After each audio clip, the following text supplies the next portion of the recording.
Commissioner Martin, Here. Commissioner OG, Here. Commissioner Sandberg, Here. and Chair Kent.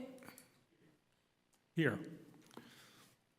Let's start with the land acknowledgement statement. The City of Albany recognizes that we occupy the land originally protected by the Confederated Villages of Lishan. We acknowledge the genocide that took place on these lands and must make strides to repay the moral debt that is owed to this indigenous people, specifically the Ohlone tribe. We thank them for their contributions, which have transformed our community and will continue to bring forth growth and unity. The City of Albany commits to sustaining an ongoing relationship with the tribe and together build a better future for all that now make this their home. Approval of the minutes. Anyone have any comments on last month's minutes? I'm happy to move that we approve the minutes, the entire contents of which are the approval of the minutes from the previous meeting. Would anyone like to second that? I'll second it. Thank you. Thank you. Commissioner Abbott, Yes. Commissioner Chang Frank, Yes. Commissioner Chin, Yes. Commissioner Martin, Yes. Commissioner OG, Yes. Commissioner Sandberg, Yes. and Chair Kent. Yes. Thank you. Item 3, public comment for persons desiring to address the body on an interim that is not on the agenda. If we have an agenda item, wait for that agenda item. Please note that each speaker is limited to up to 3 minutes. The Brown Act limits the Commission's ability to take and/or discuss items that are on the agenda. Therefore, such items are normally referred to staff for comment on a future agenda. So if you ask us a question during those 3 minutes, we're not ignoring you. We just cannot act on it. It's the state law. So any public comment? No hands are raised online. Oh, someone for that speech. Announcements from the commission. I have one. I went to the Cordnesis Creek stakeholders meeting. I guess it's an annual meeting, and I provided that photo to Jamira yesterday. And so that is, looks like it got cropped, but that's I was okay. going to say, it looks like half of it is missing. Let me fix that for you. Yeah, but up in the front there, that's Mark Hurley, our Albany's Public Works Director, and it was, 1 second.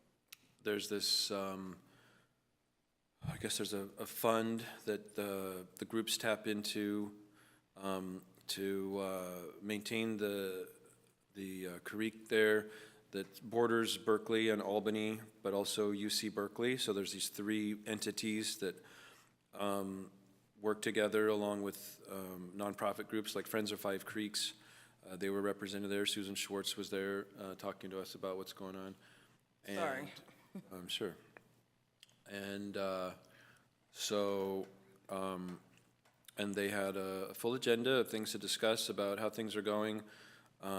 Included the path that's come before this commission between 10th Street and 8th Street along the creek, and the bike pedestrian path, and I think that started in September. Looks like it's slated to be finished this month sometime, and so the public should start looking for that, and that would connect a bunch of things there.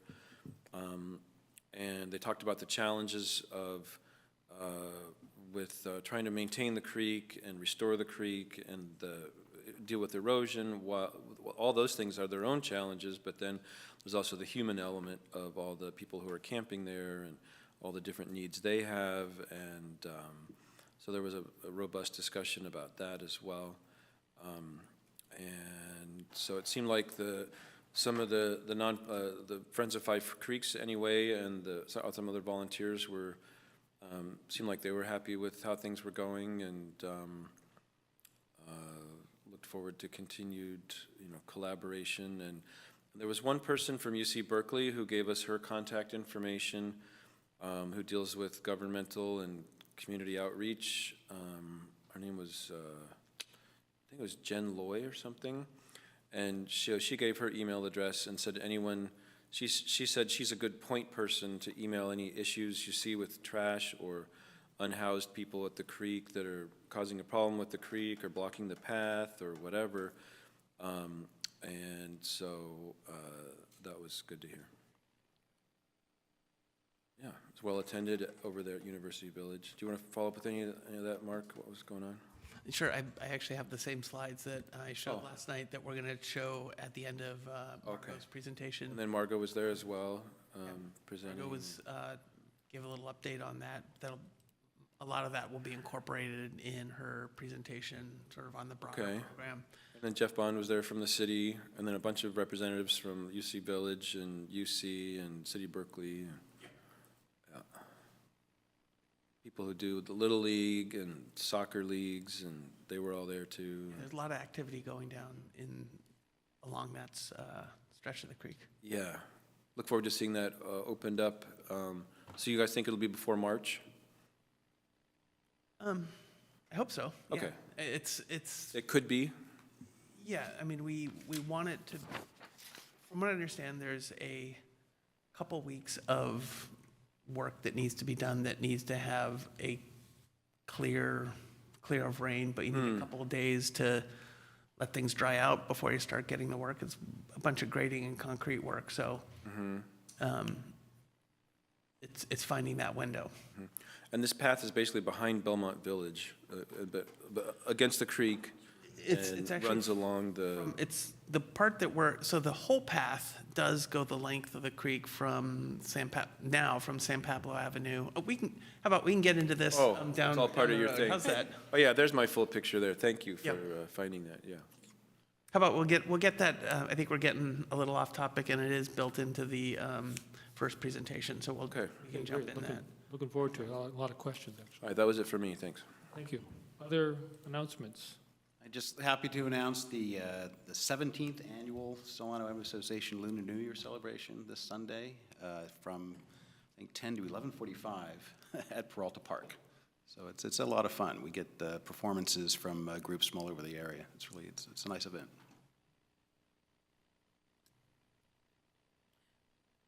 Others? Okay, Okay, I have, great. I was just waiting on the commission to Staff do theirs.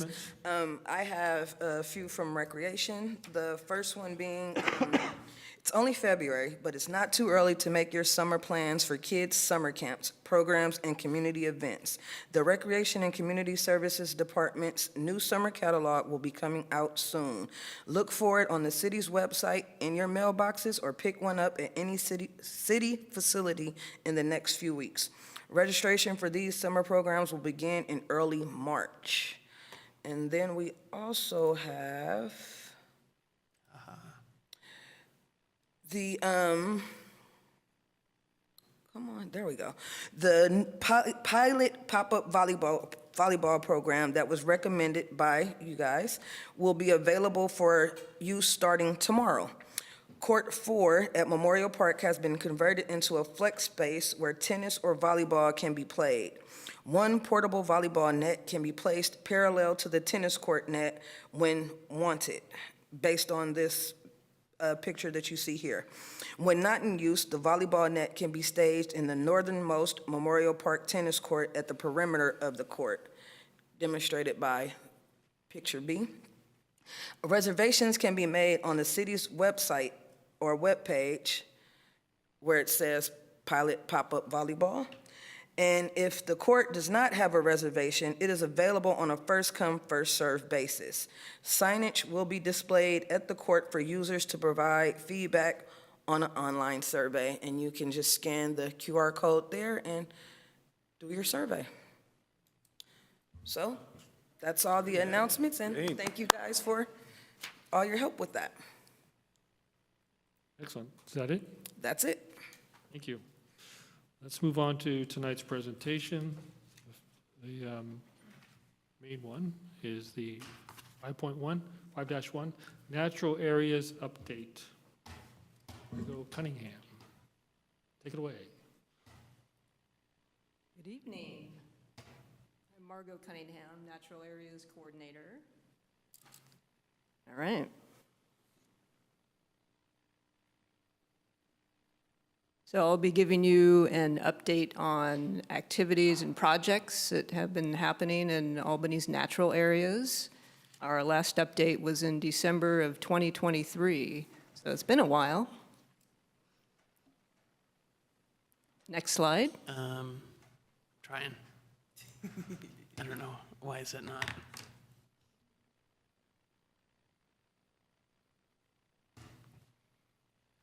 Oh, there we go. All right, here's our agenda for tonight.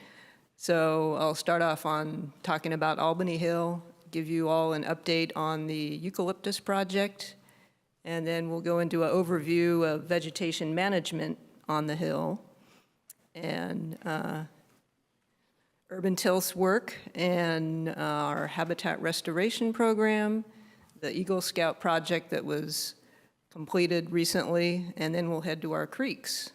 Next slide. Okay, Albany Hill. So this is a QR code that will get you to the city's webpage about Albany Hill. And if you're not into QR codes, we've got the HTML address down below. So this webpage, it has documents related to the Albany Hill project that I'm going to be talking about, including studies, funding, staff reports, and then there's also info on maintenance and other projects. Okay, so the Albany Hill Eucalyptus Project. Now, this was started in 2021, and it was after staff noticed eucalyptus on the hill turning brown in the fall of 2020. And we had arborists, forest pathologists, wildland fire experts, and monarch biologists evaluate the health, safety, fire fuel loads of the trees, and the condition of the monarch habitat. And we realized that we needed to remove some trees. And we brought on board some consultants to help us come up with a plan for managing the forest and restoring habitat. And that is the Forest Management and Habitat Restoration Plan that we're working on, the goals you can see here, and the team. Next slide.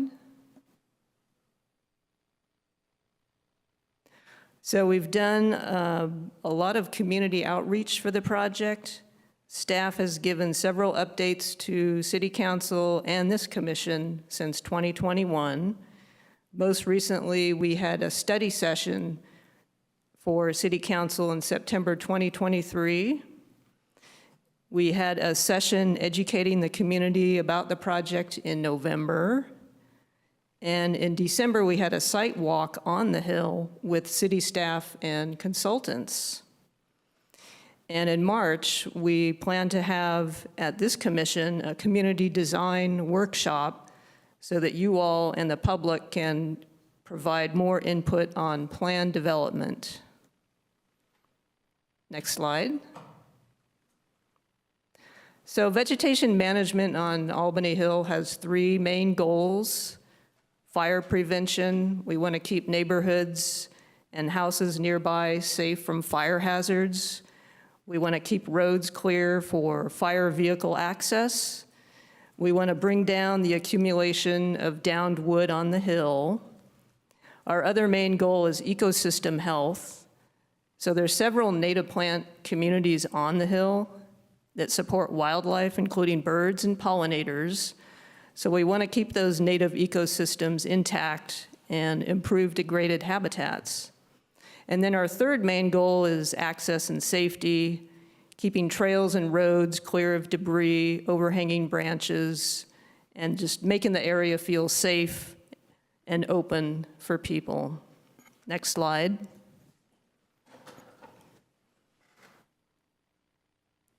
That went too far. Wrong way.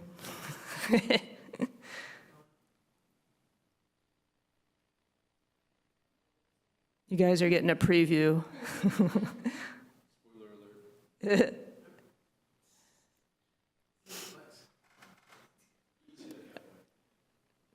Oh, it's that Microsoft update.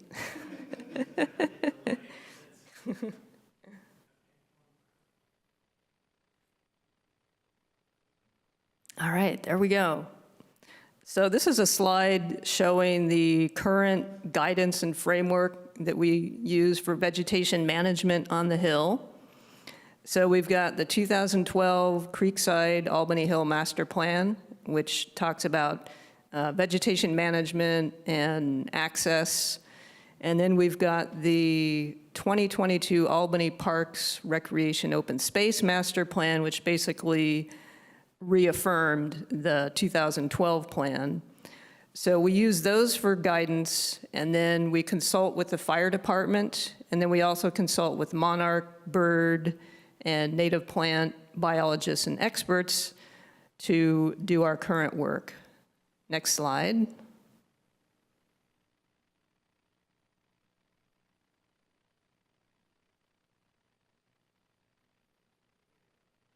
All right. So in the future, the way it's going to be is we're going to take all these previous plans, well, just basically the 2012 Vegetation Management Plan, and then the studies that we've done on eucalyptus, fuels, and monarchs, all of which you can find on the Albany Hill website if you haven't looked at them already. And then we have city staff from 3 different departments, Public Works, Fire, and Community Development, meeting with consultants, planners, and ecologists on the eucalyptus project. We're meeting about that.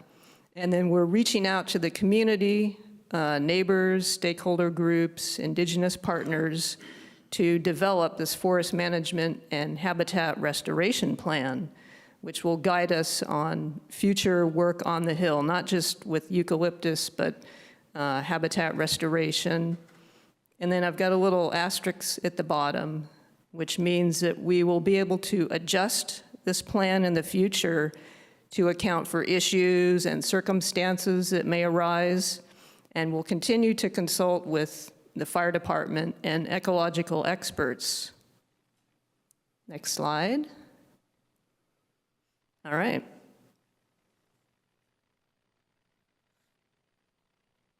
We've got this nice picture of Albany Hill. So what is special about Albany Hill? Albany Hill is an ecologically unique place because it is such a small area, and yet it has a diversity in habitats and a diversity in plants and animals. And one reason for this is that it's situated directly across from the Golden Gate. So it gets this cool marine air, which you can see, that's fog streaming in from the Golden Gate, heading straight for the hill. The hill is also on the East Bay shoreline, so it has a warmer inland influence as well. And it actually creates its own microclimate. You can see clouds at different times of the year, fog and clouds just collecting on the hill. So these conditions allow a variety of plants to grow, which in turn creates a variety of habitats, which attracts a diversity of wildlife. There are about 130 native plants, some rare and unusual, that grow on the hill. Over 100 types of birds have been seen, and over 150 butterflies, moths, and bees have been documented. There's also a lot of mushrooms, frogs, salamanders, lizards, snakes. Mule deer live and breed on the hill, and there are several other critters. Next slide. Okay, so there's a diversity of habitats on this little hill. There's meadows that have native wildflowers on the east side and other areas on the hill.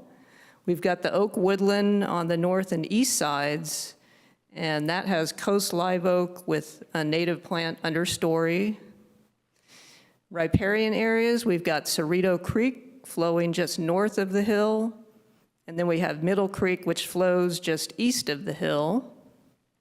And then we've got a lot of eucalyptus woodland with meadows in between. And then there's also a small component of scrub. Scrub is a mix of different kinds of shrubs, such as toyon, which is a small evergreen tree with red berries. You may have seen it on the hill right now. There's some that are just covered with red berries. Other kinds of shrubs are California sagebrush, seen in this photo. There's sticky monkey flower, and then there is a lot of poison oak. Next slide.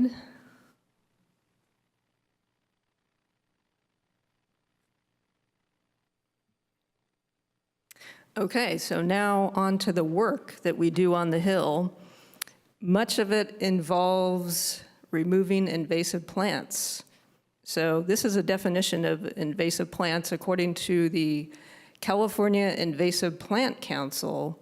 And invasive plants are plants that are not native to an environment, and once introduced, they establish, quickly reproduce and spread, and cause harm to the environment, economy, or human health.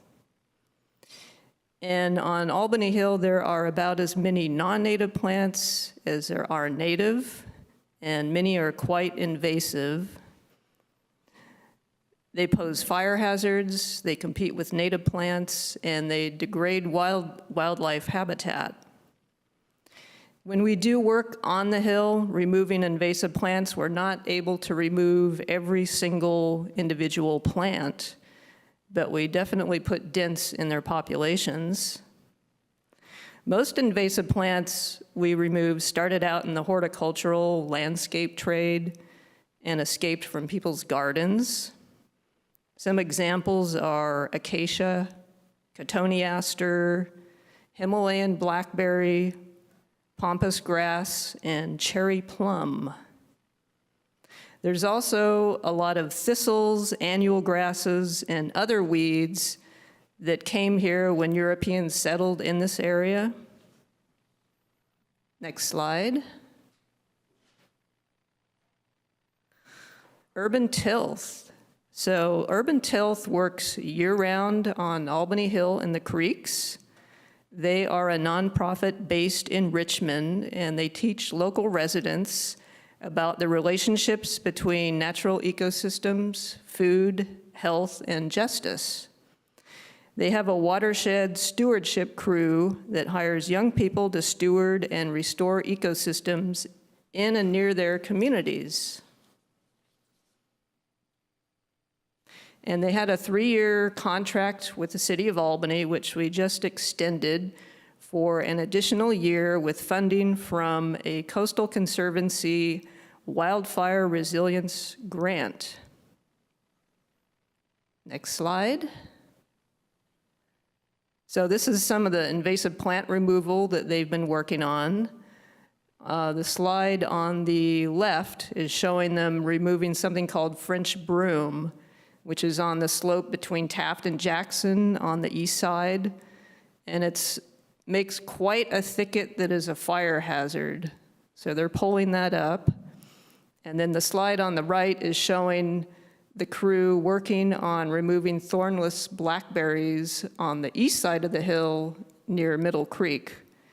And the thornless blackberries have pretty much covered everything that was growing there, the willows, and who knows what else.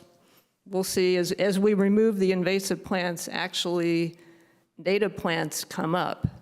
So that's very encouraging. Next slide.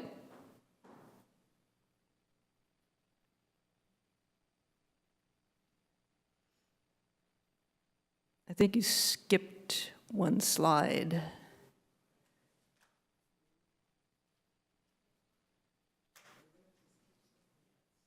It has a mind of its own.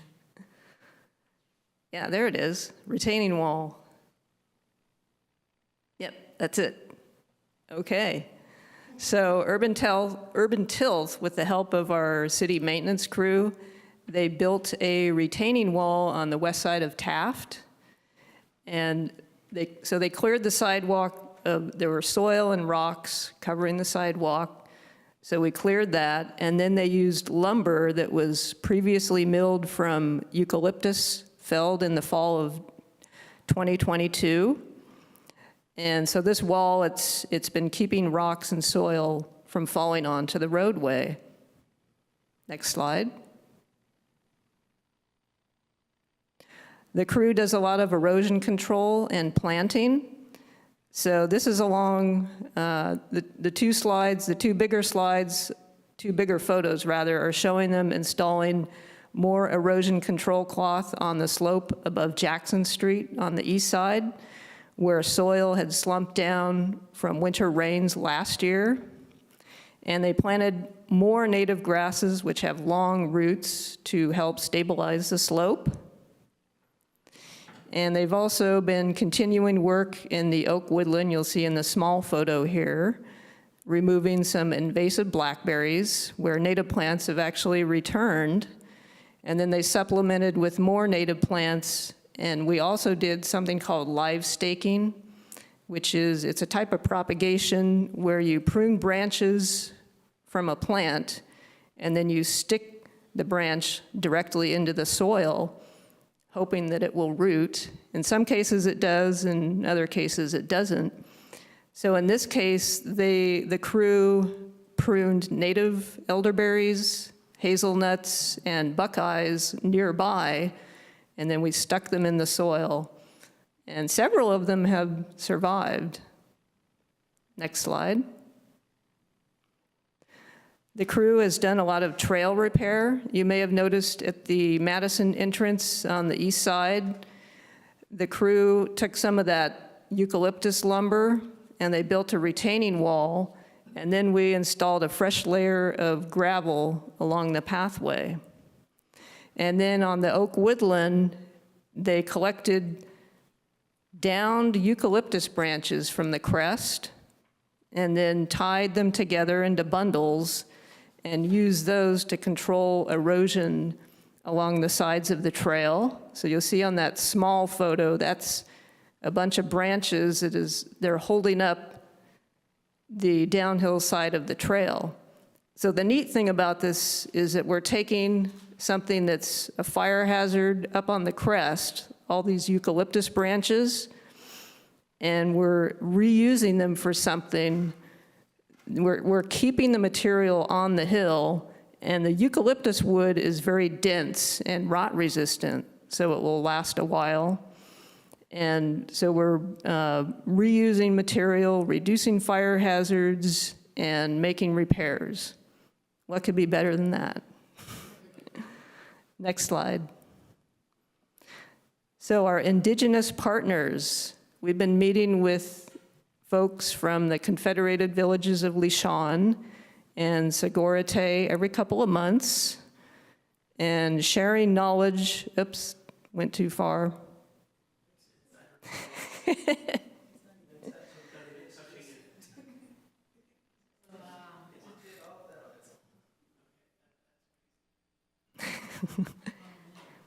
No problem.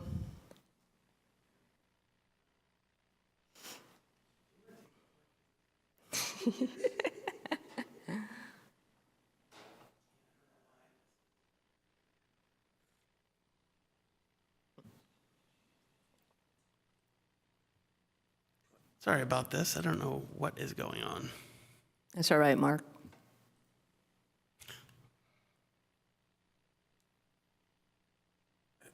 One little tech tip I've found for presentations that might be relevant, I don't know, is if you're using a mouse to advance, that can have some issues, but just using like the left arrow, right arrow on the keyboard.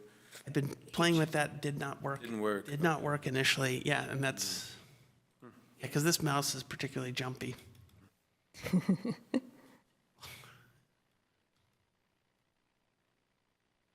Should be slide 17. Thank you. There you go. Yes, that's it. Thank you, Jamira. No problem. So we've been sharing knowledge about native plants, how to identify them, how to propagate them, uses of plants. We've collected seeds together, which is the photo you see on the left there. And then we've provided the Lishan Nation Sagorate folks with some Albany Hill native plants. The other thing we did is we discussed rerouting the trail on the east side of the hill around the grinding rocks. And that's the photo you see on the right. We finished this work last week, and we'll meet with the folks from the Lishan Nation soon to see what they think. So what we did is we blocked off the old trail with branches that we had pruned from oaks and willows, and then we cleared a path to the downhill from the grinding rocks, and then laid this bark, these wood chips, to demarcate the trail so people would know. And then we put up signs saying, culturally significant area, please stay on trail. And the last time I looked a few days ago, people had not messed with it yet, but I fully expect somebody may knock down the signs or move the material. So we'll see. Next slide. Another important activity that the crew has been working on is fire reduction work. So between spring and fall, the crew mows every 1 to 2 weeks, and they target annual grasses and thistles before their seeds dry out, so that over time we're hoping to reduce the population of those weeds. And then they also clear fallen branches from fire roads, which you see in this photo, and then prune live branches back from the road so that fire trucks can get by easily. Next slide. All right, our Habitat Restoration Intern Program, we set this up last year, and it's funded by the same Coastal Conservancy Wildfire Resilience Grant that we're using to pay for the extension on the urban tilth contract. And this program allows college students or people planning to attend college to get experience in habitat restoration. So they help with mapping plants, native plant propagation, weeding, planting, and community outreach. And we hired one intern, Isabel, in the summer, and then we hired another one this fall. And we plan to hire 2 more in the summer and 1 or 2 in the fall. And you may remember Isabel gave a presentation here in September. Next slide. Okay, the digital field guide. So this is, Isabel worked on this. She wrote it and I edited it. And it provides information on the cultural history and significance of Albany Hill and the plants and animals there. And we hope to have future interns add more plants and animals. And there's a QR code that you can use to access. And there's also, we have printed versions available at the community center and the senior center. Next slide. All right, Eagle Scout project. So Nico Primer from Troop 14, he lives in Albany, completed his project this fall. And you may remember he gave a presentation about it last year.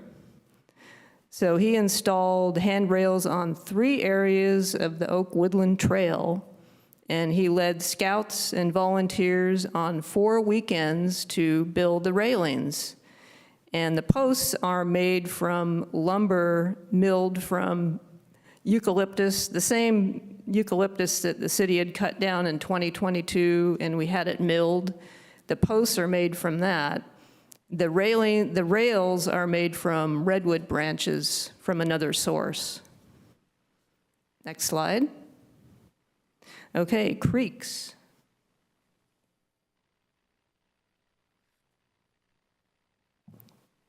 So here's a map of creeks in Albany that we work along. Cerrito Creek is on the northern border of Albany. We also work along Middle Creek, which it's east of Albany Hill, and it flows into Cerrito Creek, and then Codornices Creek on the south end of Albany. Next slide. Cerrito Creek, so Urban Tilth, they work mostly on the stretch between San Pablo Avenue and Adams Street, which is next to near the Blind Center. But they also do some work further west along the creek. Next slide. So for the work along between San Pablo Avenue and Adams, they've been doing that work since 2018. Weeding, planting, laying erosion control cloth, and then since then, fixing areas of erosion cloth that need more of it. Next slide. Codornices Creek. So here is our webpage and QR code to get information about that creek. Codornices Creek is the most intact creek in the Albany-Berkeley area. It has a population of steelhead and rainbow trout. And the section from between 8th to the railroad tracks was restored between 2004 and 2011, and that's the area that we work along. There's a MOU between Albany, Berkeley, and UC Berkeley, and Albany handles the vegetation management. Next slide.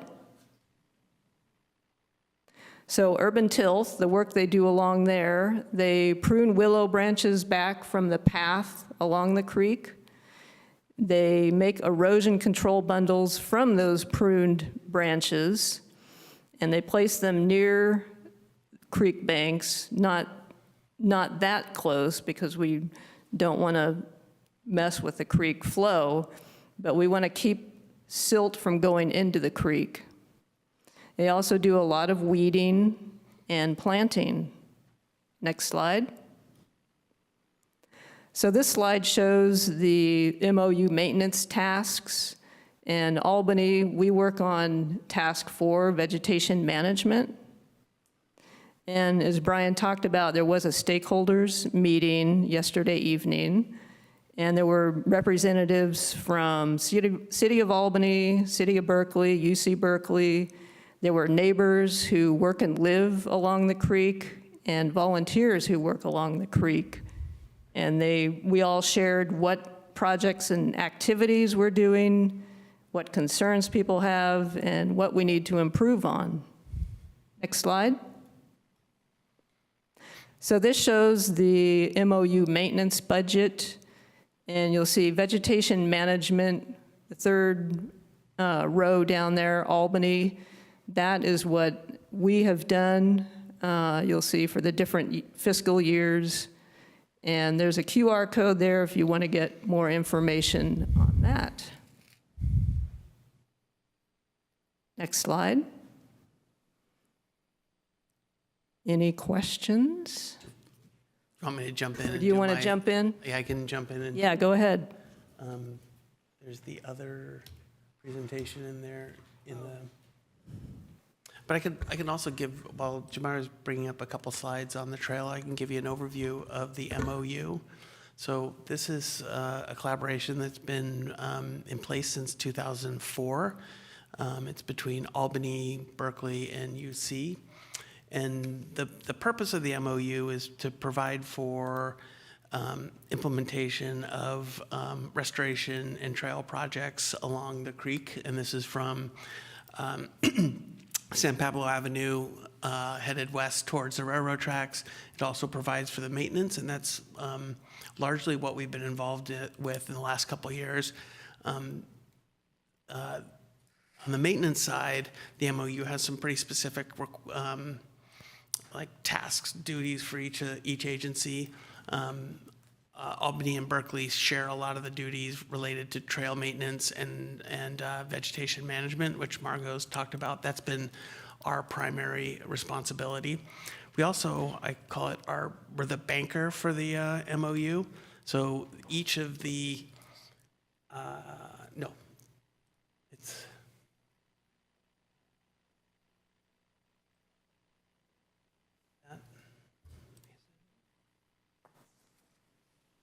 this one. No, next one. Yeah. That's what you had? Oh, I saved it for, yes, that's it, start it there. Okay, start there. I'm like, wait. I'll- So we each have both, part of our work can be funded through the MOU bank Creek account, but we also have funding responsibilities as well. We, like Berkeley and Albany, share in trail maintenance as well as vegetation management. We split those costs as well. So we have this Creek account, which had some seed money from UC Berkeley. Once that gets depleted, we all have responsibilities to refund the account to cover the next year's expenses. And then on the capital side, here's a picture of the project in place. This is a project that's constructing a trail between a pedestrian path from 10th heading west till 8th. It runs along the north side. This is, if you're familiar with the area, tucked in between the baseball field. There's a courtyard parking lot for UC Village. It's a combination of, is this the second slide? Go to the first slide. Yep. It's a combination of concrete, and then it goes to an AC path. We're getting close to substantially complete. The pathway is substantially complete. Remaining work is at the, excuse me, in 8th Street, we're doing a bioretention facility. There's also a raised crosswalk and some other sidewalk work that we still have to get done. Again, and then there's some, planting, cleanup work that has to happen along the full reach. We're hoping to get that done by the end of February. Looks like we can do it. Everyone's pretty motivated. But I think this is going to be a really nice addition. If you remember, that area was pretty tight through there, and now it's a really nice pathway. So this is the 4th phase that we've done along the creek. And Margot mentioned the first 2 phases were restoration work from the railroad tracks to 8th. Then there was a 3rd phase dealing with the bioretention at 6th Street, and now we have this phase. Other people are also doing projects. City of Berkeley has a project they're looking at 9th, just on the south side, to deal with restoration as well as some storm drain issues on their side within their jurisdiction. So there's definitely a lot going on in that area. So now we can open it up to questions. Okay, thank you. So, questions on the panel?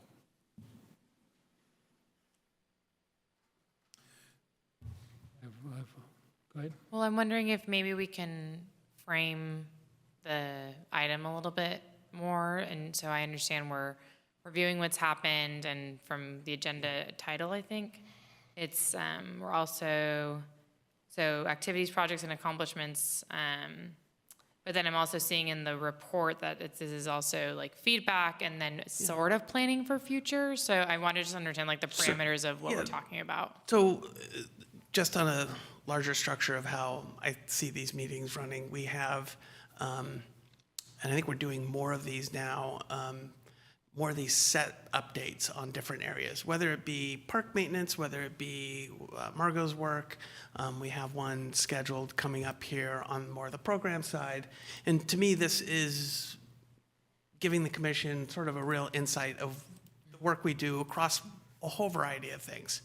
And then that sets the stage to have more focused, detailed discussions, kind of like what we're looking to do next time with Margot's project, as well as we have the street tree management plan coming back in March.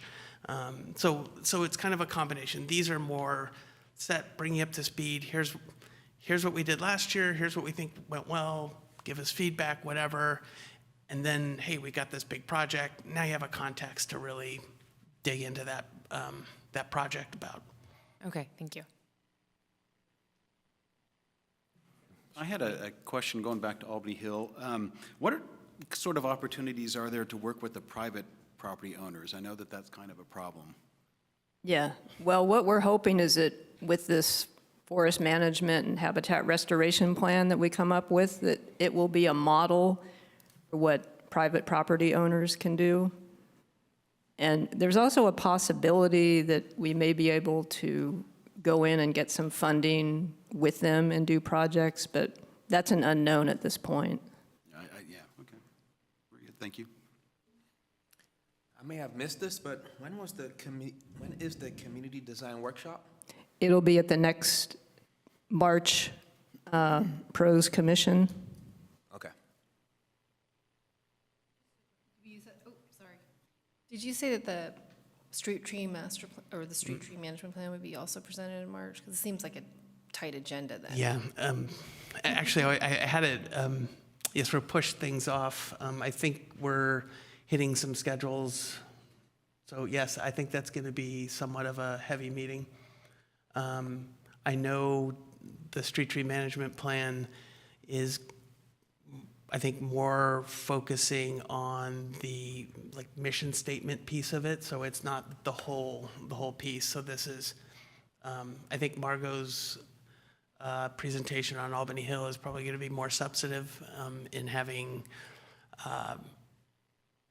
kind of ideas, options for restoration at the hill, where I think the street tree management plan is still in the infancy in terms of engagement and just getting some initial feedback on that mission side. So I'm hoping, I realize it is a lot, but I'm hoping that it's not too much. Margot, so the eucalyptus logs that you're using, you're cutting down and stuff, do you have a surplus, or do you need, I guess you're cutting trees down as we go, or does that happen and just? No, what that was is more emergency removals, ones that posed immediate hazards. And we've done, I believe we've done 3 rounds of that. And we may do some more before we get the actual plan approved. So that was actually the milling of the eucalyptus. That was a pilot project. We had CAL FIRE cut down the trees, and then we brought in a portable milling company to mill some of the best logs. And it was a way to see how can we reuse all this eucalyptus, because there's a lot of eucalyptus up there, as you know. And the good thing about it is that we were able to reuse the material. We got good lumber.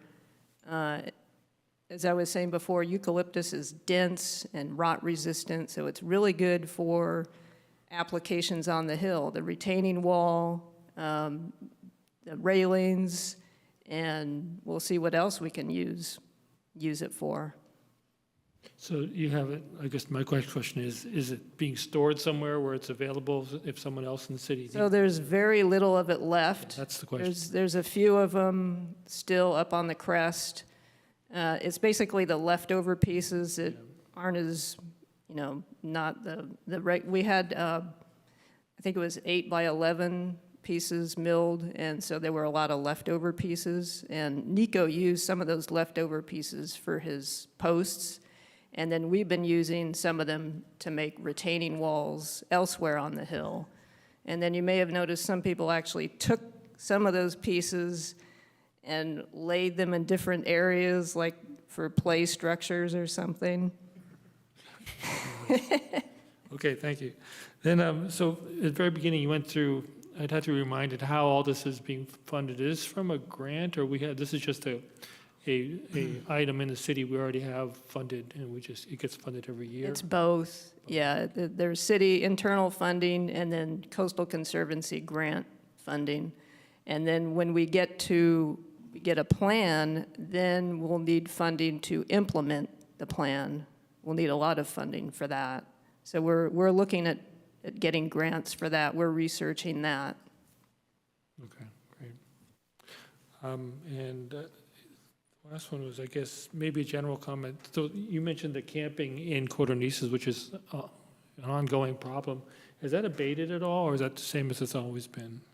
I think it goes in waves. I do think I think all the agencies are having more focus on that, so I think things happen more quickly in terms of addressing it, but Margot, you're probably down there more. My sense is it goes in waves in terms of, Well, my follow-up question on that, because of the rains right now, I mean, obviously, hopefully the people were moved before the floods hit, but Well, some people moved because they were getting flooded. no one got caught up in it, There's- or maybe they did, I don't know. There's a couple who are still there who don't want services yet, and but yeah, it does go in waves, as Mark said. Okay, any more questions? I had a quick question. So you talked about the MOU applying to, this is about the little bit of the creek that's at the Target parking lot. Is that part of this, or is Target responsible? I'm just curious. I've always been wondering about so is this the part like within their parking lot, or? the part that stretches beyond the train tracks and into the parking lot, and you drive into Target. So that's outside the MOU. Okay, so that's That, just- so there's a section, if I recall correctly, there's a section of that, and that might be Village Creek, actually, that runs directly through their parking lot. They actually have a maintenance plan and agreement for that, and I'm not very was just familiar of that work, but yeah, that's outside of this MOU. It's probably the part of creek I've seen the most. And then I had one other comment. I thought I was very happy that you brought up the culturally sensitive area that you designated earlier, because that was a comment on Reddit. Somebody asked about that on this Albany, California subreddit. Said, what is this? I said, well, come to Parks and Rec, maybe you'll find out. And I'm glad you I don't know if they're here, but maybe they're tuning in online. You mean somebody had a question what was going on there? They walked the hill and they saw that. Anybody knows what this is? And Okay, it was, yeah. Your presentation was perfect. It was just perfect. Yeah, we worked with the wording about that with Segura folks, and they didn't want to specifically call out Yes. if there are grinding rocks here or where they are. So, yeah. It was great to see the Middle Creek cleared. That was pretty good. Any questions from, sorry. I had a question, Margot. I know we had a issue with mountain biking up there. Has that? I have not noticed bikes on the hill. I don't know if the kids grew up or we so discouraged them that they gave up. I think Margot and her team was doing a lot of work to dissuade around similar type work that they did here to reroute trails and whatnot, and you come back and everything's thrown off to the side. Yeah, yeah. We laid a bunch of branches on their bike ramps, which were near the grinding rocks, and they kept moving them. So we then put erosion cloth over those bundles of branches and pinned them down with 12-inch stakes, and then laid blackberry canes with thorns all over them. And they haven't been moved since. In a layer of poison oak. Oh my gosh. Biological warfare. Okay. I have a question. So I've just flipping through the Parks Master Plan here, and just curious if you, something identified for both the creeks and the hill is the kind of development of ongoing volunteer capacity. Is that still on your mind, or do you see it as something you want to bring up in the near future? That would be something that, yeah, the city would have to discuss that. There was a Friends of Albany Parks program that, when the pandemic happened, it was dismantled. So there is no formal city volunteer program on the hill, or I guess I don't know if there are any in. Actually, there is. There is? I think there is a resurrection of the Friends okay. of Albany Parks, and that's a perfect question to ask Sid when he comes in a couple weeks to talk about park programs. Okay. That's connected to the hill and the creeks, right? and all the other and all the other and all the parks, other sure. parks, and Okay. so I think that's the vehicle that would come through. But Margot on her own side, she you lead Yeah. groups all the time, whether Yeah. they're scouting groups. So Yeah, it happens very informally as well. I actually have my own volunteer group where we do work on the Hill. Okay. But yeah, in terms of city-led volunteer work, there's nothing right now. It would be good to have that, especially once we get the plan in place, because we'll be doing a lot of planting. Sure, and we can, maybe more in the discussion section, I can comment more, but. Sure, Yeah, yeah. that sounds great, yeah. Are there any questions in the public? I'm not seeing any hands raised online. Okay, then we can go right into comments.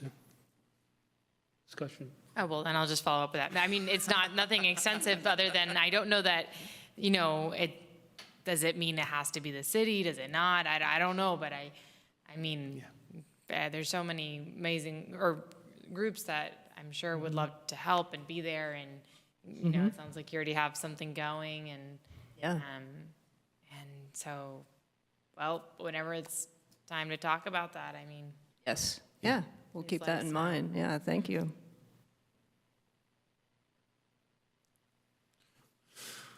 Well, good job. I mean, it looks great. That's really exciting. A lot of stuff happening. A lot of work, yeah, a lot of work represented there. Yeah, I'm excited about it. Yeah. It's really neat to have, been on this body long enough to see some things that we talked about 10 years ago Yeah. coming to fruition. Yeah, I remember, Todd, you were pulling French broom several years And ago. I got my poison oak. I got my poison oak, yeah. Thank you. Yeah, thank you. Okay, moving on to our next item, 6-1. Discussion and possible action on matter related to, expenditure of sugar-sweetened beverage tax. Would you want to present this, Jamara?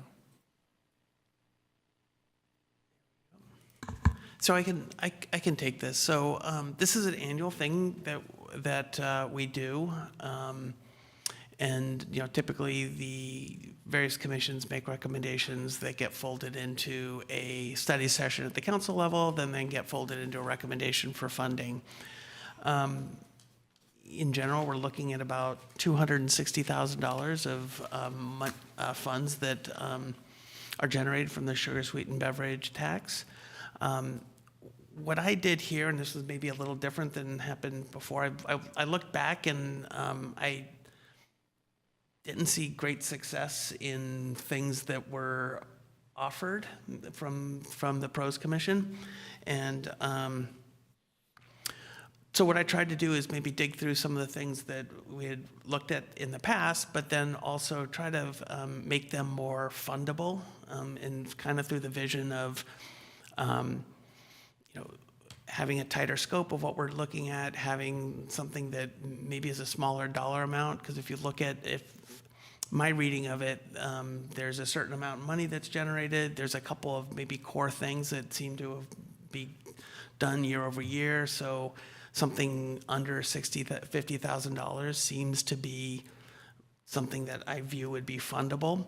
And then the next thing is, this is viewed as operating budget, so it needs to be done and completed within a single fiscal year. So I think what I tried to do is,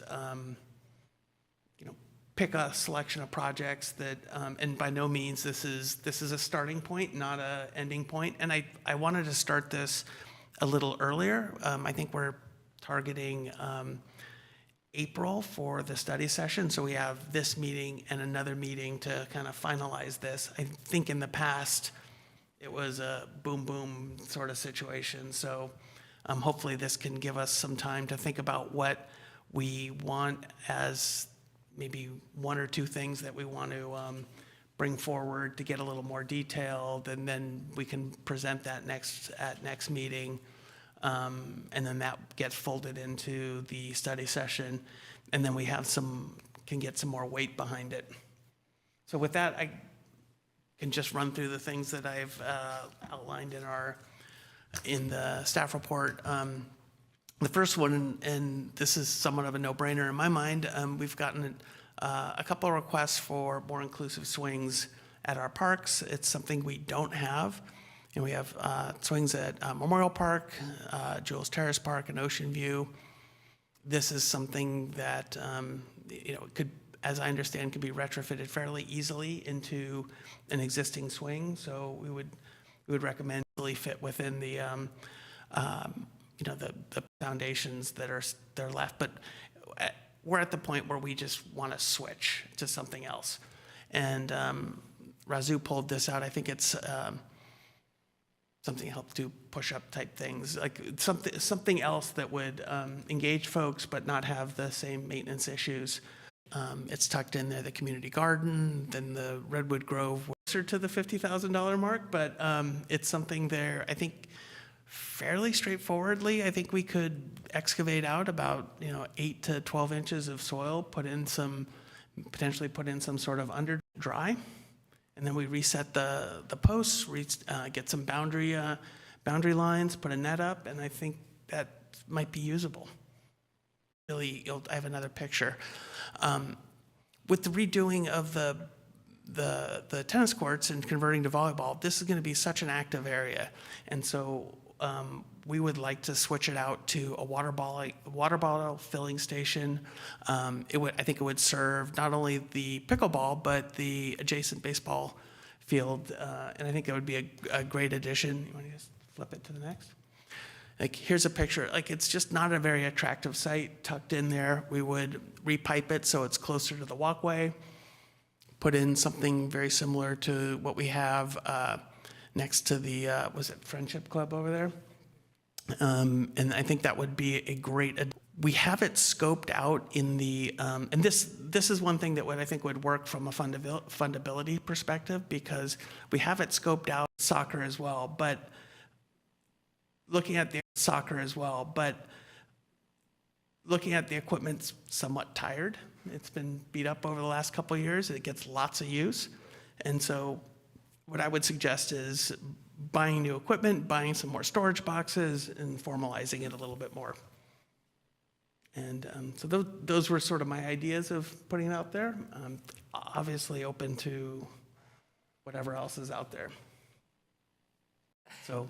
And so I'm wondering about that volleyball court in terms of how they might view it. Like, is there a long process? Because is it something that could be done in-house with with your? We would probably hire a contractor, but I look at it, and I look at it very similarly to what we did last year with the infield for the at Ocean View Park. The storms last year absolutely destroyed it, and we brought in, how many cubic yards? No, a tremendous amount of material to redo that. So I think it may not be, a professional level volleyball court, but I think it can be done fairly reasonably. That's why I wanted to bring it up, and we can get some more information and figure out if it's really a go or no go. And we could try it without an under drain. If we can mount it up a little bit, that might help. You could do the under drain afterwards if you needed it, or? Probably not. Well, I guess you could always keep mounting. Well, I mean, sand is porous, right? So I mean, in a way, it's like already kind of made to drain. I think what this gets is it gets muddy, and then it gets mucky, and that's the piece. Is there a creek flowing under there? Is that the problem? Because the creek is just to the south of it. Just to the south. Okay. So it is a low-lying area. Yeah. It gets drippy because it's when the fog and whatnot, that area gets pretty. Sun. It doesn't get a lot of sun. Trees and. So some beach sand might work a little bit better. Our resident landscape architect shaking his head. Very clay soil, so it doesn't really dry. Yeah, and we had the proposal for the bocce ball. And was drainage one of the issues with that design, or other than just funding, but was drainage? Well, I think that's what I'm remembering. I think everything, because I got involved in that project sort of near the end, and the costs were just skyrocketing. It was $250,000. It's a really nice project, though. Oh, it was beautiful. Watching golf course. But I think drainage for that was a little more, I think bocce's a little more touchy than sand volleyball maybe from a, Yeah, it has to be a flat, very flat surface. So, and it sounds like if it's already a volleyball court, it's not even like really change of usage or anything, right? just, It's- in my mind, we're reactivating it. Yeah, okay. Yeah, cool. I love the idea of sand volleyball. That- Yeah. So hopefully that works out. I have a question about the Ohlone Greenway exercise, all the equipment there. Is it just mainly vandalism? No, What's- no, I what's think, causing the damage? so, we had a lot of trouble with a couple of key components on some of the equipment that had like pistons, so people would use it and the pistons would wear out and it just wasn't well made. And the more we learn, there are issues with that type of equipment, and it takes a lot of upkeep. So from our perspective, we want something that doesn't have the same level of moving parts, or if they are moving parts, they're not specialty type things that we can only buy from the manufacturer and so forth. So when I lived in San Francisco, I remember in the marina, there was some outdoor. Yeah, I know what you're talking what I'm about, talking yeah. about? Have you thought about something like that? I don't know the details of the maintenance for I don't that. think we have the space for something, but I think what we would do is go through a catalog and look at our space and look what can reasonably fit in there. Okay.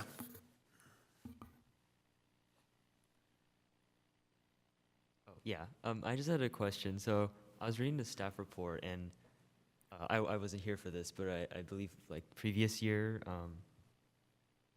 this commission made a lot of recommendations on projects, and unfortunately, I guess none of those got funded. Like, I guess like, is there any reason for us to try to look at that again, or is it just out of like the budget scope for this? So what I tried to do is actually incorporate a number of the recommendations and then look at maybe some of the issues with why it wasn't selected and why didn't it get distinguished from some of the other things. And I think part of it is the level of detail we provided. And so more detail and maybe show, we want this piece of equipment here for this amount. Then someone says, oh, we've got this amount for here, this amount for here. Oh, they only need this amount. And then it's more fundable. Because without that level of detail, you can't really distinguish. I think we had, investigating water out to the bulb, which is a multi-million-dollar, multi-year project, and equipment. And so those, we had the same level of detail for both. So it's hard to distinguish one from the other.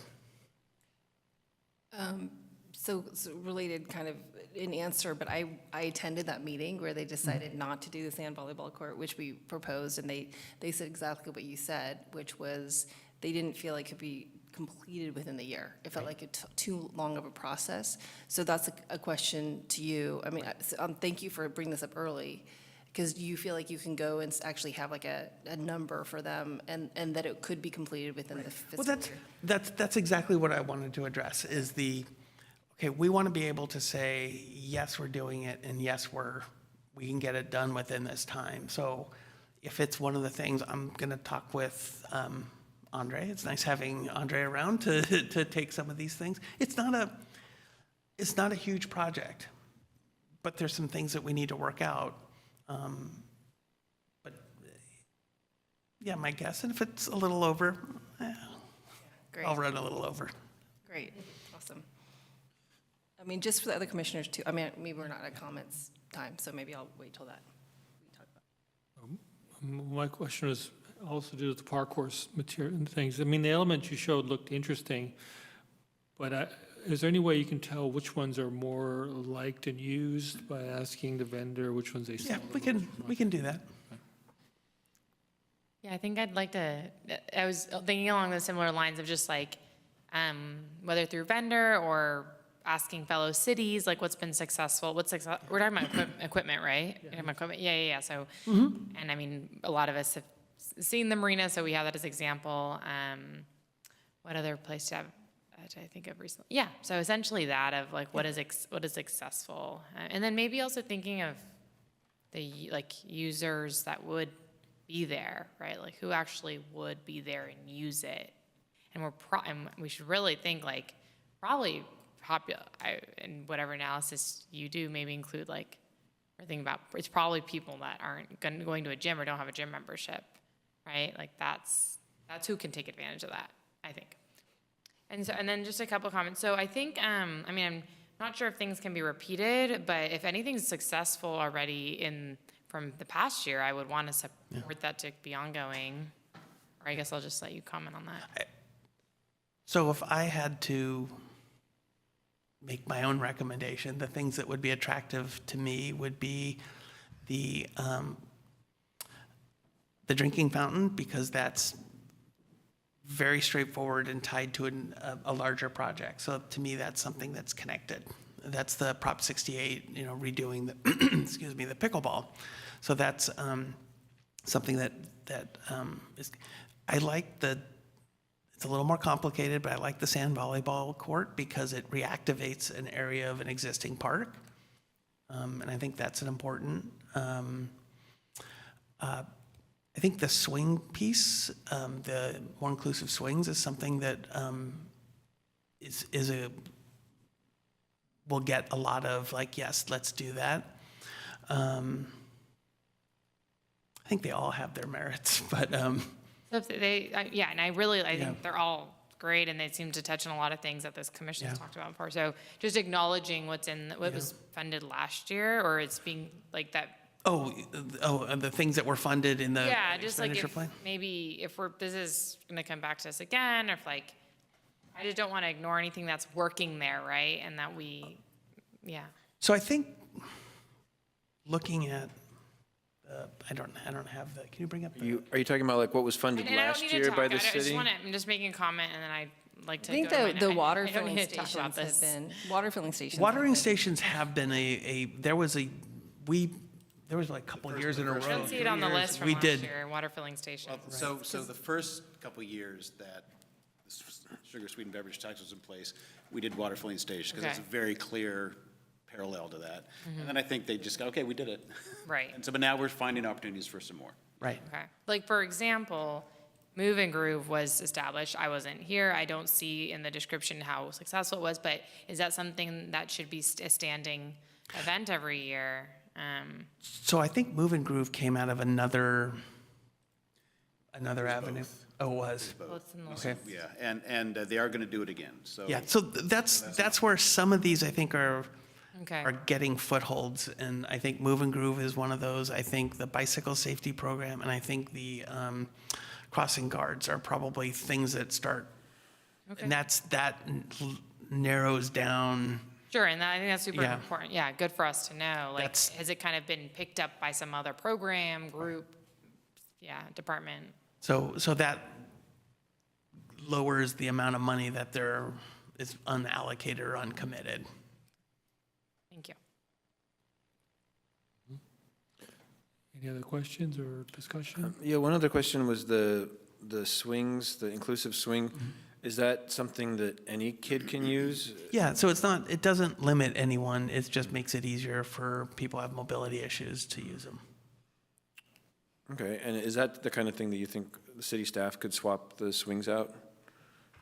Yes, I think so. And just on that point, if I remember when we did the park horse equipment, and the things with the pistons were for people with wheelchairs, they could use those as well. So we should what look at get that, should be yes. something that can be used by. Very good point, yeah. Was your intent to change all the swings to inclusive swings? Or No, just one, likely just one at each location. Okay, got it.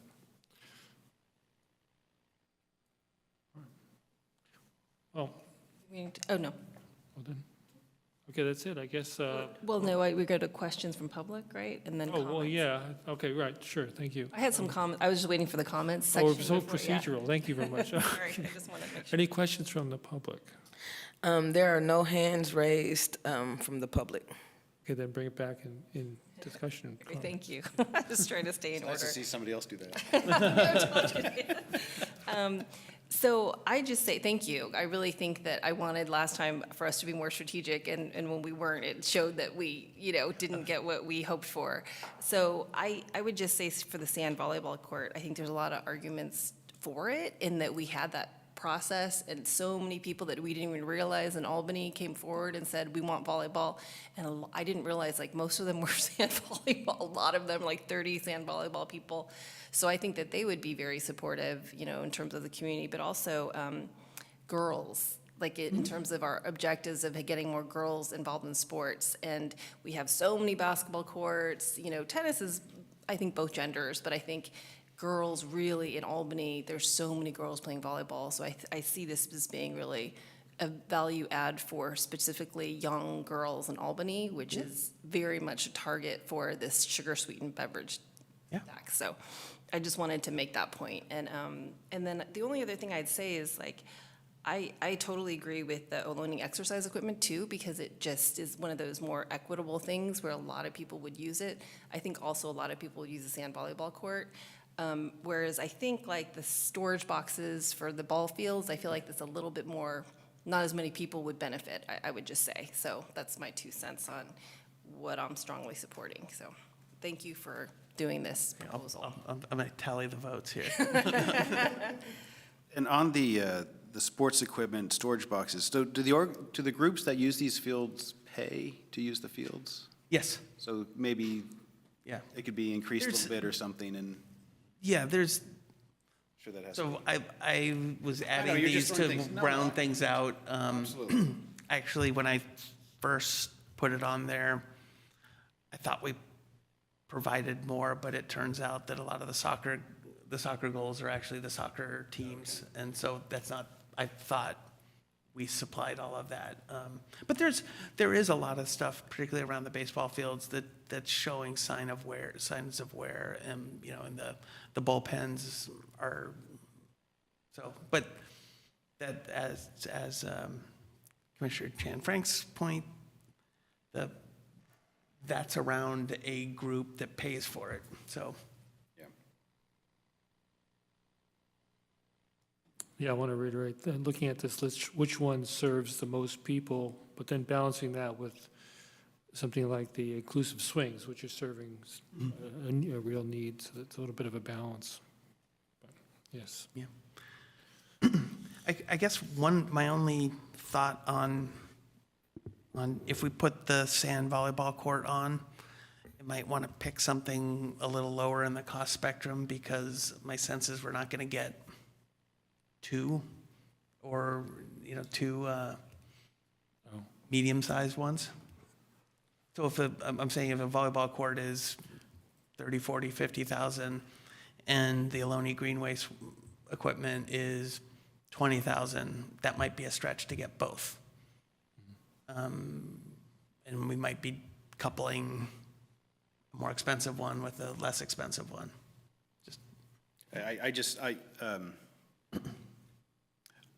I'm not sure I would think that, I'm not sure that's important, because I think if they do the volleyball, that's it.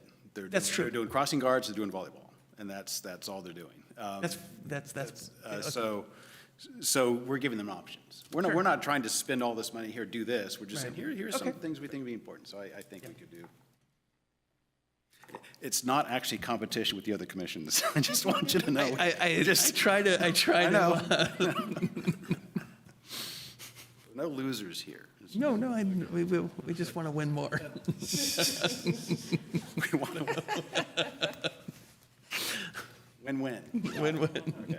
Okay. The only idea that I had, and this came through an email I got, is that some cities, Oakland in particular, have grants for people to plant trees on their private property, and a program that would encourage planting trees on private property. If we want to increase our canopy. So For that, I would say we already have Measure DD funds, but I don't know, and I know those help pay for new street trees. Right. And maybe that on private land also fits in that category. I don't know.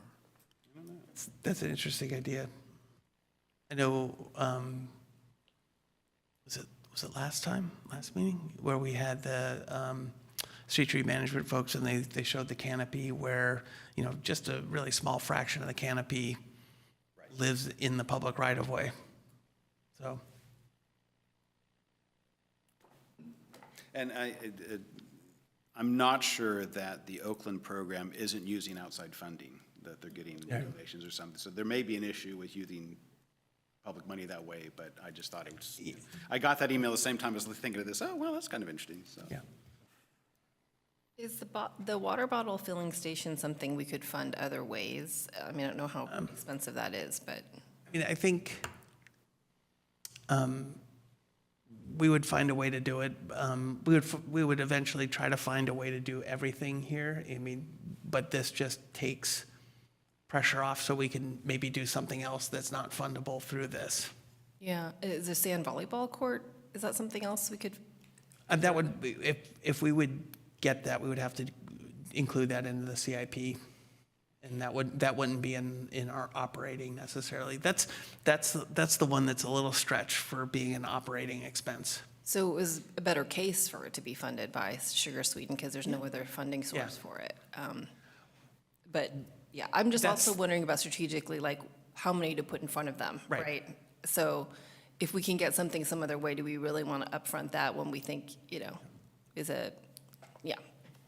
I completely understand, but it's also not understanding, or we don't know what else is going to be put on there, so we want to give them a low-cost option. So if they looking for something in the smaller range, I feel like I'm on like Price is Right or something like that. We're trying to. It is kind of like that. For me, I would say that the sand volleyball court, I think that would be the largest ticket item, I would think, and that could be a good way to energize that area that's already for volleyball, but really there hasn't been a net for years as far as I know. If it does come to pass, I would recommend going out there and looking during the heaviest rains and seeing like what's going on, and because a lot of that, why the bocce project ballooned was dealing with the drainage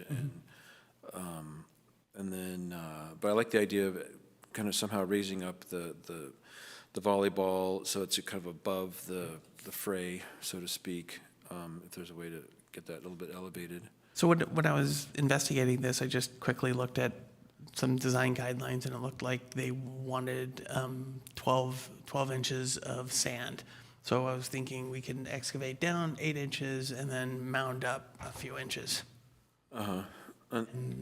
Some sort of retaining wall. No, this is wood. where it gets a little Or you sketchy. slope it or Slope it something. down so Oh, it doesn't.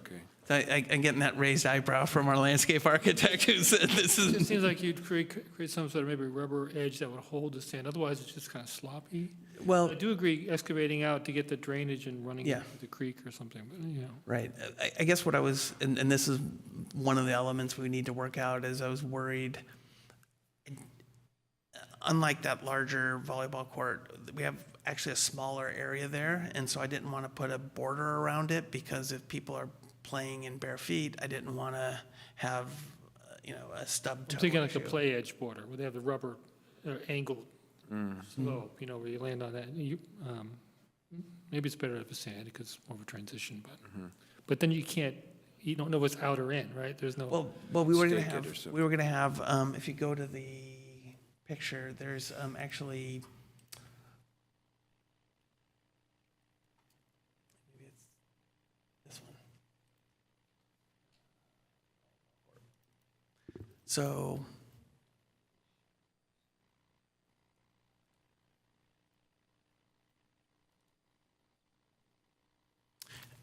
if you, on the picture on the, Yeah, I think now you're having the same problems I had. it's like a hose almost or On the something. picture on the right, these are just, the boundary lines are just fabric, and then they have stakes at the corners, and they're meant to be, you know, on beach volleyball, you pull them up and put them back down during it. We can probably keep ours out there all the time, and if it wears out, we'll replace it.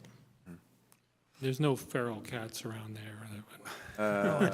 Yes. The other thing that comes to mind is, you know, the tot lot is right there, and so it's going to get a lot of non. I'm sure this is, yeah. I think that's all good. Dual purpose. Yeah, I think it's all good. And a lot.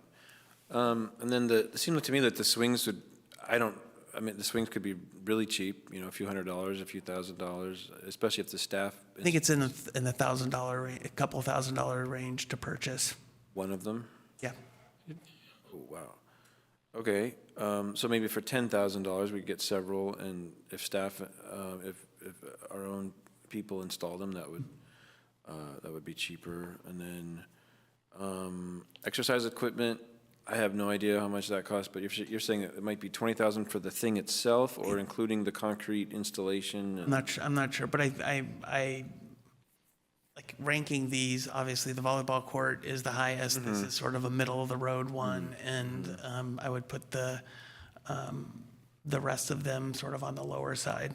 The water bottle filling station, you wanted to actually move it. Does that provide, is that a significant extra cost, or? I'm not sure it would be significant, but I do think moving it would be advantageous to make it more usable, because it's just tucked back. That sounds in there. Yeah. fine, okay, so that doesn't seem like an insurmountable, because we also talk about getting a water bottle filling station at the bulb, and so. Well, it's different. This already has a water source to it that's functioning. Yeah. So it's like. But you're moving it to a place that doesn't have water, technically, right in that spot. It's just a few feet away, and so it's just a small amount of piping versus miles or something. Okay, and then, and I agree with what the comments people have made on the storage boxes. As far as what we've recommended previously, you have the sand volleyball court there, and which is something we had originally thought of that at the beach, actually, but then there were some issues with that, particularly that the city didn't own the land, so that was didn't own the sandy parts. Boundaries. Yeah. And then let's see, and then outdoor equipment. So basically, a lot of the things we requested last year, you're talking about really fleshing out, which I really appreciate that. Provide more detail Yeah. and make it more attractive, because And they're that all good sounds- stuff. That sounds great. And then the one thing I would still want to see in there is where it says installation of water source at Waterfront Park for the installation of bottle filling station with dog bowl and outdoor shower. So that's kind of a pie in the sky thing, but I think we should put it out there every single year, because everybody agrees it would be wonderful to have it out there, and someday somebody will say, oh yeah, this funding source I don't know. Yeah, it's a complicated area to do projects out there. There's a pretty significant regulatory environment. I have about the sand volleyball court. Do you think, I guess I'm curious about the next step, but do you think you'd be able to provide like a contractor quote for that by the time you go? I would probably have to do something and get some more certain information. Okay. I did base it off of what we paid for the infield last year, and realizing it's probably about that scope. And then we would, it's some volleyball. Probably the big difference is we'll have, 8 inches of off-haul that we would have to deal with, which disposal of dirt's pretty expensive, so. But you'd be there to present, so they could ask you questions and all of that to. When you're, when At the they're study session. considering, yeah. Yes, but I will not be here next meeting. Okay. I have a conflict, but, don't. I'm just wondering, because it seems like they wanted that, because when I listened, they wanted that certainty. would- If I you were would- there to, like, as the head I of would- Public Works. I would to be talk- there, okay, yeah. great, okay. So I just want to be clear, so the meeting that you discussed as heavy is the one that, I'm just trying to get clear. I can add another thing to the agenda too, if you really. Sorry, we can't go. When would we see this? in Next order meet- to- next Oh, we meeting. would see it because you had to present it in April, is that right? Yeah, so, we might have, and I can check the schedule, so,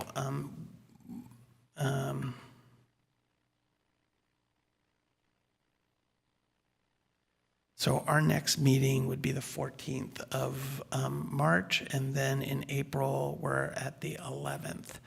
And so we would need, potentially we would have the 11th if it's the second, if it goes to the second meeting in April. Oh, for the city council meetings the Yeah. second, then we could discuss it on the 11th, but otherwise. So let me try to suss that out a little bit. Okay, but we might be able to discuss it at the next March meeting, whatever you have, and. Yep. Okay. And I might be able to zoom in or whatever. Yeah, I just had a comment about the sand volleyball court. So, Sure. yeah, I have a sister who plays volleyball, and I know it's very, very popular among Sure. the schools, and especially among the younger kids. So definitely a good thing. I'm just worried that it seems like, I mean, compared to the swing retrofit, it'd be a very significant expense, Right. and I'm just worried, I guess, if we would have to cut corners on that kind of thing if we were. If it's funded, it'll be funded. I think, in terms of cutting corners, this isn't going to be a highly developed, designed project. But I think it'll be functional, and it'll be functional for a reasonable amount of time. And these things need to be refreshed every once in a while. It's not super complicated. The drainage piece might be a little complicated, but Yeah, I think it's yeah. if we're funded for that amount, we'll invest that amount into a volleyball court. I would say he's already cut corners. If you saw I the tried to dance around that. if you saw the bocce thing by the end, it was, as I recall, it had accent lighting. It had Cafe some lights all electricity out over, there. yeah. It had. I want to say, my jaw dropped when the person presented it was I forget how many thousands of plants they were planning on doing for their landscaping portion of it. So this has zero of any of that, for example. Yeah, I mean, If we go back to the yeah, I'm sure even if it was just sand and a net, people would still use it. So right, I think the one more Cafe lights. that's- Cafe lights and volleyball don't really go together. right. I mean, to me, the things that I'm concerned about that we would want to look at. So we have a creek nearby, and I would be worried a little bit about sand migration. So that would be something I would look into a little bit more, with a little more detail. Also, we wanted to maybe look at the trees, because I think one of the issues on the trees, on the redwood trees, they drop a lot of stuff that would be in the sand volleyball, and whether that would be diminish the play. It's not going to be, it's not going to be perfect sand, but do we put a rake out there and people can rake it out on their own? So I think Commissioner Martin said it perfectly. We've already cut corners, but I don't think it degrades having a functional volleyball court. If you were going to have a volleyball court out on a beach, you'd be dealing with all these same things. And I think just when I talked with the sand volleyball advocates, they said that they need a space like this where it's sheltered from the wind. Actually, the beach was actually problematic, even just because there's too much wind. So this would be, I think a lot of people would appreciate that. Yep. yeah, sorry, just one more thing. And from what I understand, I mean, using this method of funding, would that mean that this project would just be done quicker than? Oh, absolutely. Way? To be honest, this would be hard to be on our radar right now if it wasn't for this funding. We have so many other sort of project needs. I feel like the city would look like they're speedy if you actually got this done within a fiscal year compared to just other kinds of public projects, because it was something that was been asked for, but to just actually make it happen compared to the not compared to pickleball, right? So it would really make the city look very efficient and proactive. That's awesome. Even in some of those that seem to take a long time, I think we're pretty Well, efficient. once you hired Yeah, right? So yeah, for sure. yeah, but things take a lot longer than they should. Okay. Comment? Maybe just a So we're just, just one comment. I guess this is the dreaming session, and not that it needs to go in this. And Martin mentioned maybe something to bring up Brian, every year. So something I'd like to just keep bringing up is the activation of the Albany Greenway spaces.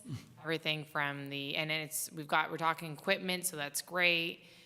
So how else can we enjoy that space, green space, concrete space, and really making people want to go and sit out on the benches? And I enjoy more the part between Marin and Gilman, I guess. And so and I love it, but I could see it being a lot more lively. And so we can just keep that on our minds and infuse that wherever we can. That would be great. Yeah, that's that is definitely on our minds, and one of the things that is in the Parks Master Plan was this idea that we would study these other spaces. And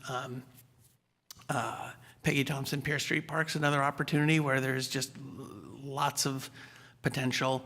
The Greenway is one. There's others, but I think the Greenway is one that's completely underutilized.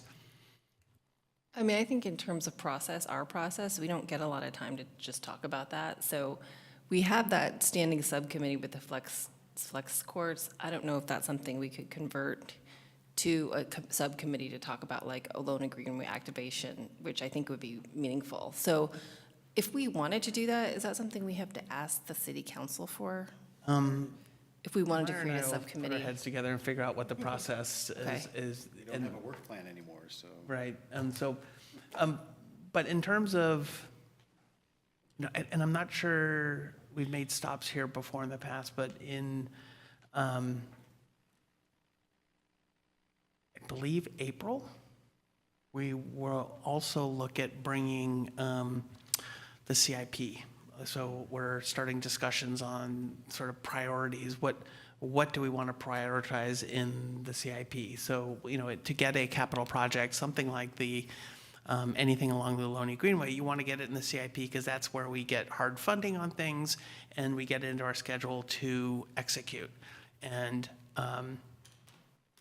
I think even getting the idea of, okay, we need a study to identify projects that we're going to implement, even if that's sort of in this unfunded, the way the CIP works, it's a 5-year look ahead with 2 years of what I call hard money, hard budget with schedules that we want to do in the first 2 years. But the outside is what we start picking off of, okay, we need to get this done so that we can have a discussion to figure out what we want at this park, or, what sewer project we want to get done, or whatever it might be. Would the CIP funds a study? Like if we wanted? It's done different ways, but we can talk about how we want to fund various studies, whether it be an operating expense or a capital expense. Okay. We don't have to have all this prepared by April. I'm just thinking, okay. In my mind, there are probably things that we want to continue doing that are in play. The Prop 68 projects, maybe something else might come up. There's need to refresh tennis courts, and then we can also look at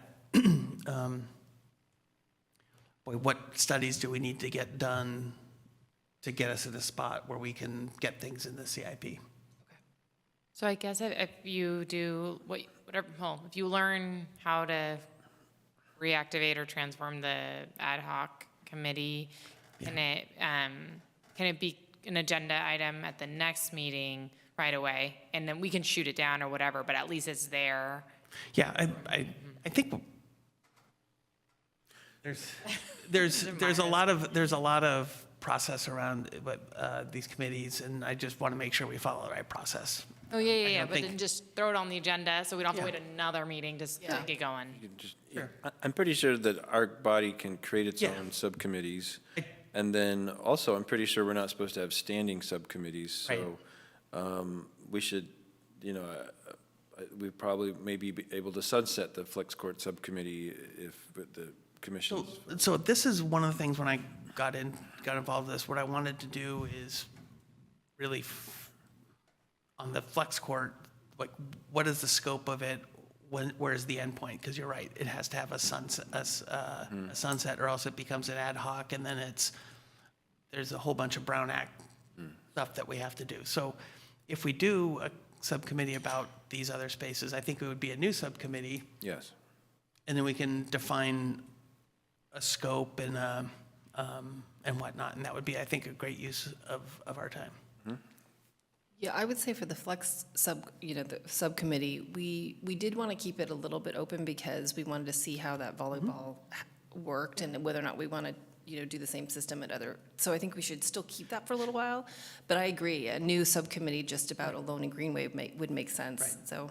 But, so this is great context, so if, like, we can say that we're keeping this open until this point to make this evaluation and make a recommendation based on what we found, and that's to me, a logical point to. I think that would also allow you to take it off the agenda. So like right now, it's showing up every single time on the agenda. But then if we have that end point or that decision point, then it could pop And back then up it on the pops off. agenda. Yeah, as needed, yep. Okay. Okay, and my last comment have to do with Commissioner Sandberg's comment was the missing equipment along the Greenway. Does it look like it's missing, like a gap tooth, like you get to Albany and, the equipment broke and they took it out? I mean, it has, So, we have, I mean, for that reason, maybe placing something, so you have two cones over it, over where the, yeah, it looks Station like for- something broke. yeah. Okay, so I mean, even just the funding, getting out the footing or putting in a pull-up bar, something really simple. I know when I go out there, the non-moving parts seem to be the things I use. If I'm walking, why would I use that ski thing? It's that sort of thing. But, all right, that's. And then but that is something that you could potentially fund with operating money, right? Operating budget? No? We'd probably do,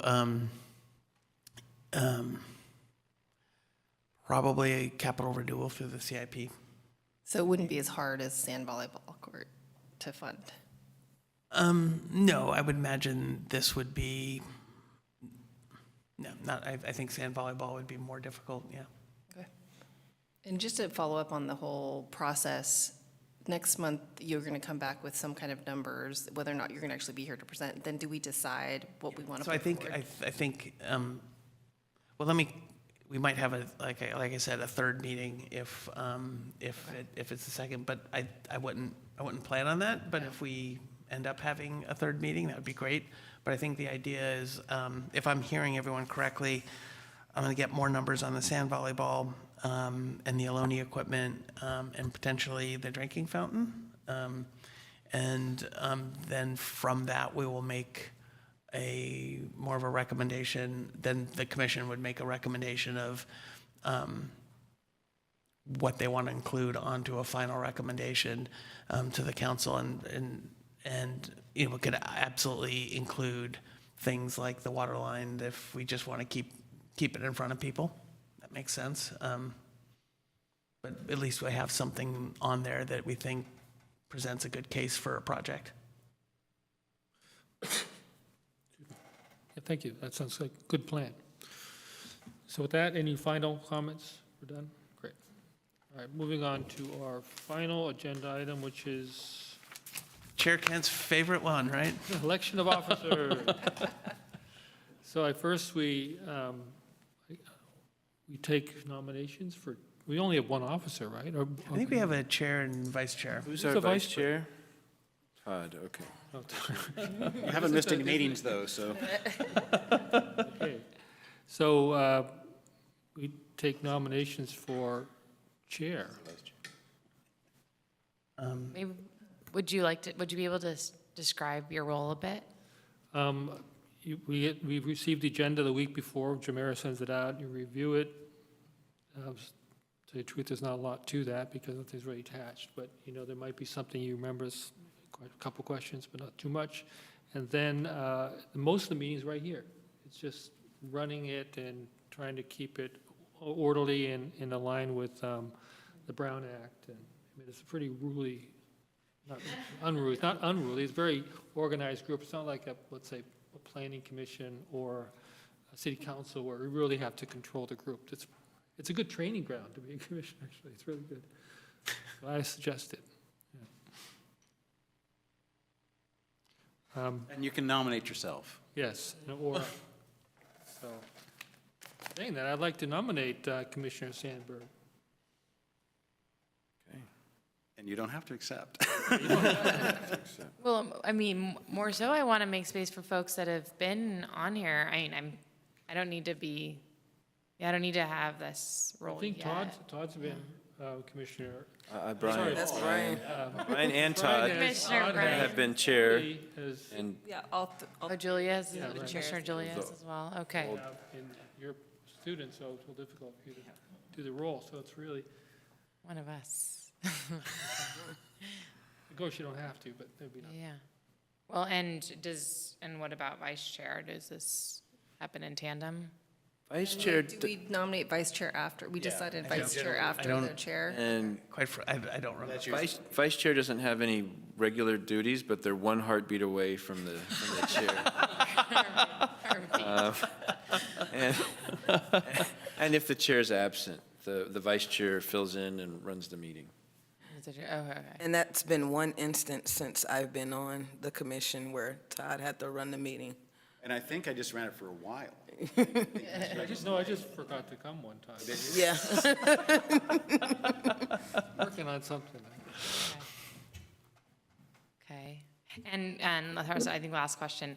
And so there's not a lot of back and forth, you're not calling us saying, what do you want on the agenda? Or like, okay. No, so what I'm trying to do, and it's coming together slowly, is really plan out more of a calendar, which I'm happy to share about where things are. And it's a mix. We started it with the report that went to council, where I kind of laid out, my idea is we have 2 meetings a year on park maintenance, 2 meetings on Margot's work, one kind of this overall one, but then as the interns, it's a nice capstone for their project, for their time here. We'd have a program, the program side of things 1 or 2 times a year.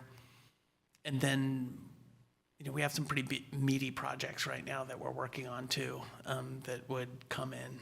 So, and then tree removals. But the chair's role is actually to define like a partnership with Mark and deciding what the agenda should be. So Yeah, definitely that's so a part of the role. lot of the things coming forward, like let's say the tree plan and maybe the greenway, those are subcommittees. So you wouldn't really be, all the responsibility wouldn't land on you, it'd be more subcommittee group. And I believe Commissioner Chang Frank took a pretty active role with the agenda, right? Weren't you suggesting things back in? Oh, yeah, I mean, I asked for, I think it's, most commissions do, you get a draft proposal of the agenda, and then you just sort of say, okay, or, oh, can we add this, or something like that. That's basically, I don't know how it's done right now, but that seems like most commissions do that, so, Oh, you actually added stuff to the agenda? yeah. Wow. Well, not added, like it was, if we talked about what are future agenda items, then you would say, yes, we need to include that. Oh, yeah, right, or the week before. The month- Yeah, not unilaterally, no, yeah, So that's what I'm trying to do, is be very clear about what we have coming up the next one. And if someone has something, sure, we'll try to fit it in. But also realizing we have set things that we want to do, and then the projects. So it becomes that somewhat of a framework that if things come up, we want to have it on the agenda, we'll place it there. like you might notice, like, oh, I definitely think we should talk about the Albany Subcommittee, Right. right, like that kind of thing. That's actually a perfect example. We would we'll research that, figure out how that happens, and put it on the agenda for an action, or I don't know how that works, but yeah. One comment I want to make is that the next meeting would be your first meeting. It's going to be a public feedback meeting? Is That is going to be a intensive meeting, because there'll probably be a lot of people for both Albany Hill as well as the street tree management plan. So this is a little bit more free-form than we probably want it in a, when we have a larger crowd. Okay, cool.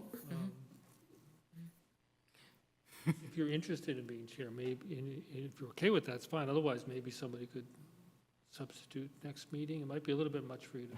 Yeah, probably if we can help out too, or something. Yeah, right. Yeah, I feel, so I'd like to accept. You seem to be able to run a Be meeting. voted. I can You re- nominate and then Yeah. vote, and then, yeah, that's good to know, though, that you want to do it, because we've nominated people who didn't want to do it before, so that's good to know. Yeah, I've been in these government type roles where I have to go 72 hours before. I'm the one going and taping the thing and making sure, running around town. And so this is, that you're even doing it is like already such a relief for a chair with all of the posting. But no, I feel comfortable. And yes, as far as next meeting, maybe the kind of thing where maybe I'll try to go slower and like kind of look at Todd and, not just, I don't know why Todd, but because you're vice chair, but all of you really. Far, yeah. So, and I think, well, let's see. Maybe, I think for things that are like training and making sure that I'm on the right direction following Brown Act and Roberts rules, that I think it's fair to say like, technical correction, you should, do this next or something. Like, so if you need to correct me or something. And there may be other people leaping forward too who want to be chair, so. Yes, of course. We have a vote. Anyone else want to nominate themselves or be nominated?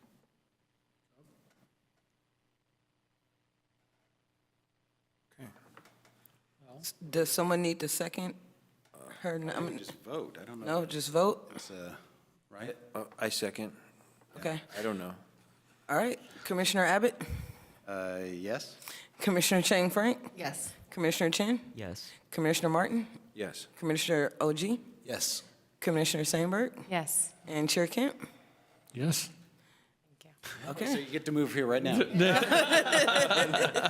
you get to, this is, Wait, I don't even know how long this lasts for. Is this a year? Yeah. 4 more years, 4 more years. Too late.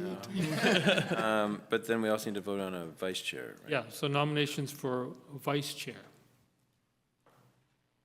I'm happy to continue as vice chair, but I'm perfectly happy with somebody else doing it too. It's not like it's, I nominate Commissioner Martin for vice chair.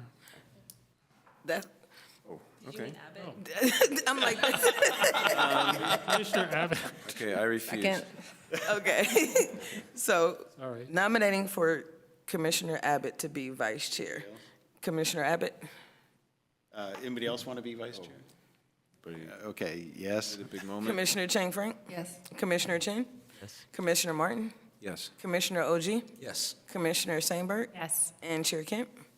Yes. Well, that's what we Okay, have. wow, great. I'll say I did enjoy being chair, was actually, I feel a little Thank you. saddened that I'm no longer chair, but See a little behind the curtain. there are better things. Well, you know what, we'll get you a chair that doesn't break now that. Yeah, I know, that's the main goal, getting into actually a better chair than this one is, yeah. Well, thank you for your service. Hey, yeah.